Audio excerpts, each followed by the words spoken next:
This is Getting On With Life, Biblical Wisdom for Successful Christian Living. And this session is Serving Self. I continue to reflect on ways people end up self-focused in life. It seems so natural that those who do it are completely blind to what they are doing and would probably protest vigorously if accused of being self-serving. They may quickly point out all the things they do that are not for themselves. So let me share a made-up situation to shine a light into how insidious our selfishness can be. We know we are called to have a servant heart toward others. It's part of loving our neighbor as ourself. Galatians 5:13 tells us, "Serve one another in love." Let's assume a person has been challenged by their need to serve others. They take that challenge to heart and look for something they can do. They decide they like to cook, so they set out to serve others by cooking for them. That's a perfectly reasonable thing to do, since it is what they like doing. But what if the real needs of those around are for comfort? What if the real serving needed is to clean up some terrible messes? What if the people aren't hungry, but are hurting, or need protection or transport, or are too weak to clean their own mess? The person who has chosen to provide food could quite reasonably say, "I can't clean terrible messes because I'm busy serving by cooking. I don't do cleaning." In that situation, the person who is serving by cooking may in fact be serving self by doing what they enjoy, rather than serving the needs of others by seeing what is most helpful to them. They are likely self-focused, not focused on loving those they are attempting to serve. Yet many of us, when we think about serving or blessing others, look to what we like to do, what makes us feel good, what people are likely to acknowledge as positive about us, and so on. There can be a lot of self in such situations. Let's take the scenario a bit further. Let's assume the person who has decided to cook then chooses a recipe because it's one they've always wanted to cook. Even that choice, then, is tinged with self-serving, rather than looking to the needs of those being served. When providing food for people in need, there are such considerations as what will be nutritious and suitable to their liking. It's no good providing something they won't eat or they might react to. The person being served should be the first focus, not the whims of the server. When a server serves according to their own whims, they are serving self, not the ones they should be caring about. So let's take that a step further.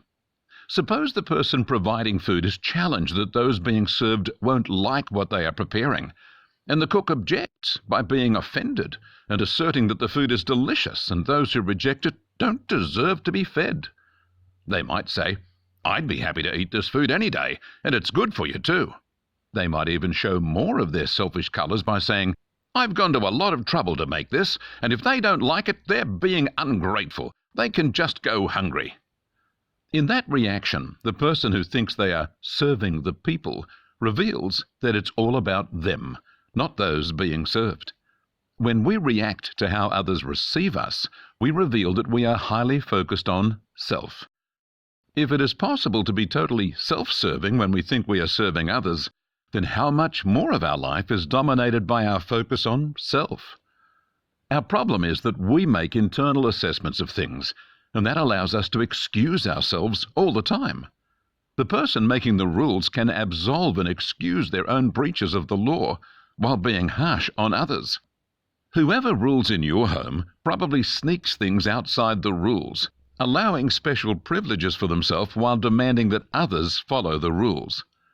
Internally, we judge what we do and the way we do it, so we can judge ourselves to be right all the time. Our way always seems right to us, even when it's leading us to destruction. We see in Proverbs 14:12 that there is a way that seems right to a man, but its end is the way of death.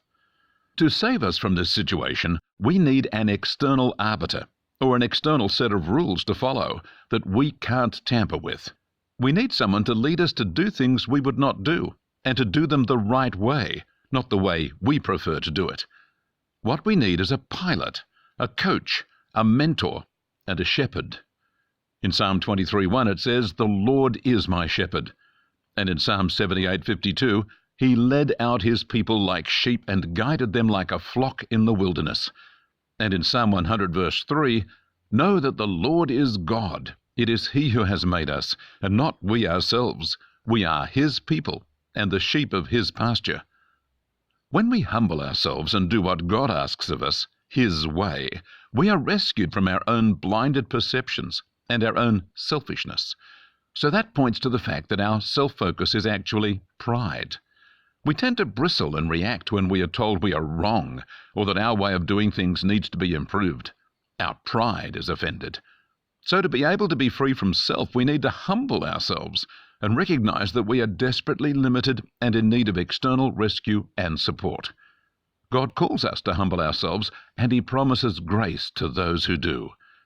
1 Peter 5:6 says, humble yourselves, therefore, under the mighty hand of God, so that at the proper time he may exalt you. And Proverbs 3:34 says, God mocks the scornful, but gives grace to the humble. Friends, I call you to the life of humility before God, and of love and service to others, not to yourself. The Western culture programs you to serve yourself and have whatever you want when and as you want it. So you are already very good at serving yourself. Your hope, however, is not in serving self, but in losing your life in service to God. May God give you grace to do that wonderfully. God bless you.